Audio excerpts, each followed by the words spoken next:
Assalamualaikum warahmatullahi wabarakatuh. Kami dari kelompok 3 akan mempresentasikan hasil dari kerja kelompok kami tentang postmodern.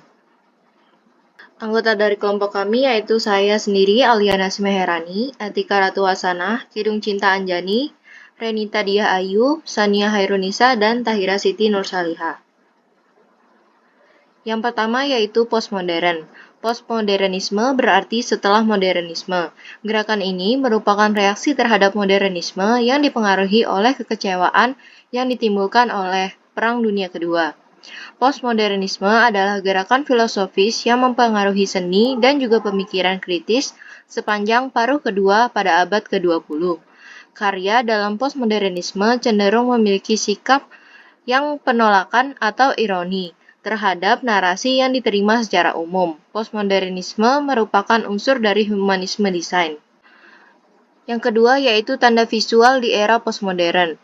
Yang pertama, ekletisme, pemikiran atau upaya menggabungkan unsur lama dan unsur baru. Yang kedua, subkultur, ketidakpercayaan akan narasi besar, contohnya yaitu narasi besar kaplatis liberal. Yang ketiga yaitu deskonstruksi. Postmodern percaya akan keteraturan serta formalitas nasional.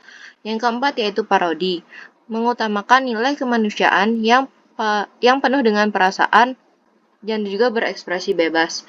Yang kelima yaitu kitsch, seni yang tidak berpedoman arus utama kesenian.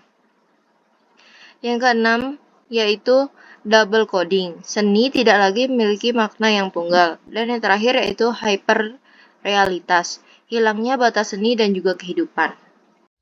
Baik, untuk selanjutnya sejarah. Untuk singkatnya, postmodern ini merupakan sebuah respon dan pertentangan dari modernisme, yang mana pada akhir abad 20 dan abad 21 awal, dengan jenis seni kontemporer, pengembangan ini tuh ditandai oleh globalisasi, konsumenisme, dan komoditas pengetahuan. Postmodern juga digunakan untuk penanda periode desain dan arsitektur yang dimulai pada tahun 1950 sebagai respon terhadap gaya desain modernisme. Untuk teori, postmodern sangat bertentangan dengan modern. Postmodern justru mendukung kebudayaan massa. Seni ini mengandung pemberontakan radikal terhadap ide formalisme dan seni hiburan populer, batas-batas kebudayaan elit dan kebudayaan massa yang dijaga ketat dalam seni modern justru hancur dalam seni postmodern. Untuk praktiknya, praktik postmodern pada seni salah satunya terdapat dalam musik pop, yang mana cenderung ke arah perpaduan secara eksplisit terhadap berbagai jenis genre musik. Untuk selain musik, ada juga di bentuk itu lebih ke bentuk yang sederhana, yang minimalis. Contohnya itu bentuk kotak-kotak yang mana awalnya itu untuk mengurangi kos dan pengerjaannya juga dilakukan oleh mesin. Jadi di sini kami akan menjelaskan tentang karya visual postmodern. Yang pertama ada arsitektural 1 yaitu Sydney Opera House, dan yang kedua ada Heydar Aliyev Center. Untuk yang pertama yaitu Sydney Opera House. Dari sejarahnya, Sydney Opera House ini adalah salah satu bangunan yang menerapkan desain arsitektur postmodern. Sydney ini dibuka pada tahun 1973 dan didesain oleh arsitek Denmark bernama John Utzon yang menghabiskan dana sekitar 80 juta dolar untuk membuat bangunan ini. Bangunan ini didedikasikan untuk Ratu Elizabeth II. Sementara untuk konsepnya, konsep arsitektur metafora pada bangunan Sydney Opera House terletak pada peniruan bentuk cangkang pada atapnya. Ada yang menyebut bentuk atap bangunan ini adalah cangkang kura-kura yang bersusun 3, tetapi ada pula yang mengatakan bentuk atap bangunan ini mirip seperti layar perahu. Untuk karakternya, salah satu karya arsitektur ternama Australia adalah Sydney Opera House atau Gedung Opera Sydney yang dibangun untuk memenuhi ekspresi budaya dan estetika. Sydney Opera House adalah salah satu bangunan paling berkarakter dari abad ke-20 dan juga merupakan salah satu tempat paling terkenal untuk pertunjukan seni dunia. Yang kedua ada Heydar Aliyev Center. Untuk sejarahnya, bangunan ini merupakan karya arsitek terkenal bernama Zaha Hadid yang sayangnya meninggal pada tanggal 31 Maret 2016. Bangunan yang merupakan museum, ruang pamer, serta auditorium ini diresmikan pada tahun 2013. Untuk konsepnya, dari segi eksterior maupun interior, Haidar Aliyev Center yang berdiri di atas lahan seluas 11 hektar ini memiliki arti yang luas dan memiliki ruang bersama guna menyambut semua golongan yang datang. Sementara warna putih yang mendominasi bagian fasad bangunan ini menyimpan harapan masa depan bagi Azerbaijan yang lebih cerah. Untuk karakternya, bangunan ini terkenal karena arsitekturnya yang khas dan gaya lengkung yang mengalir. Nama bangunan ini diambil dari Haidar Aliyev, sekretaris ternama Soviet yang menjabat dari tahun 1969 hingga 1982, dan Presiden Republik Azerbaijan dari Oktober 1993 hingga Oktober 2003. Baik, selanjutnya adalah contoh arsitektural 3, yaitu Portland Building. Sejarah dan konsep dari gedung ini merupakan gedung perkantoran berlantai 15 yang terletak di pusat kota Portland, Oregon. Dibuka pada tahun 1982 dan dianggap sebagai terobosan arsitektur pada saat itu, karena penggunaan berbagai bahan permukaan dan warna, jendela kecil, dan hiasan dekoratif yang menonjol.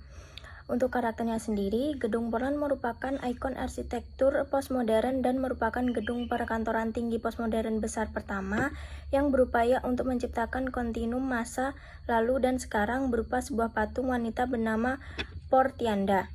Desain gedung ini bertentangan dengan arsitektur modern yang fungsionalis pada masa itu.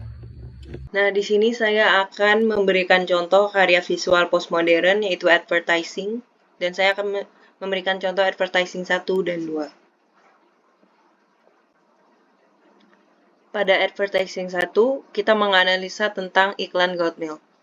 Goat Milk sendiri adalah iklan kampanye di Amerika yang dibuat tahun 1993. Iklan ini dibuat oleh Biro Iklan Silverstein and Partner. Kampanye ini bertujuan untuk meningkatkan kesadaran masyarakat untuk minum susu. Goat Milk dibuat untuk mendukung kelompok produsen susu. Karakter dari iklan ini adalah menggunakan selebriti dari kalangan artis, olahragawan, dan bahkan karakter hero dalam film televisi yang terlihat memiliki kumis susu dan dilengkapi kata-kata ajakan untuk mengonsumsi susu, dan mengingatkan betapa pentingnya untuk kita mengonsumsi susu. Advertising kedua adalah Nike Just Do It. Slogan Nike dibuat Dan Wayden pada tahun 1987 yang berawal dari hal yang kurang baik, karena didapatkan dari kata-kata terakhir terpidana pembunuh berdarah dingin di AS, Gary Gilmore. Nike kemudian mengangkat hal ini dalam beberapa iklannya, terutama serangkaian poster yang ditujukan untuk wanita yang menggabungkan komitmen olahraga dengan pemberdayaan wanita.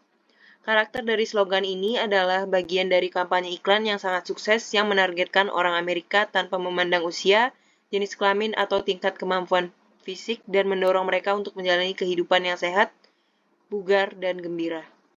Kemudian iklan yang ketiga adalah iklan LA Light versi Don't Quit yang berfokus pada bagaimana para penikmatnya bisa terbebas dan melakukan apa yang diinginkan dengan mengkonsumsi rokok LA Light.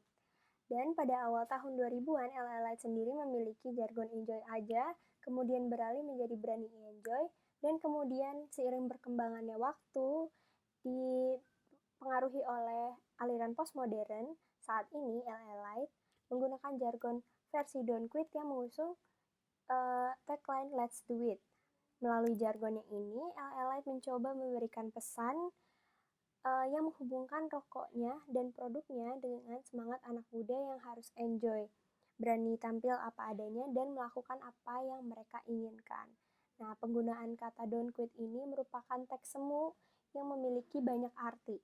Don't artinya jangan, dan quit bisa diartikan berhenti, keluar, meninggalkan, dan lepas. Kemudian kata tersebut berubah menjadi do it yang artinya lakukan. Nah, di samping ini ada gambar dari Don't Quit LA yang memiliki karakter. Nah, karakternya sendiri ini memiliki konstruksi image yang dipakai menggunakan simbol-simbol sosial dan simbol-simbol budaya, seperti kemewahan, kebebasan, kualitas, cita rasa, kemudian kenikmatan, dan lainnya. Dengan simbol-simbol tersebut terciptalah sebuah realitas sosial yang menunjukkan bahwa sebenarnya apa yang ditampilkan di dalam iklan hanyalah sebuah kepalsuan. Sekian, terima kasih dari kelompok kami. Mohon maaf bila ada kesalahan kata.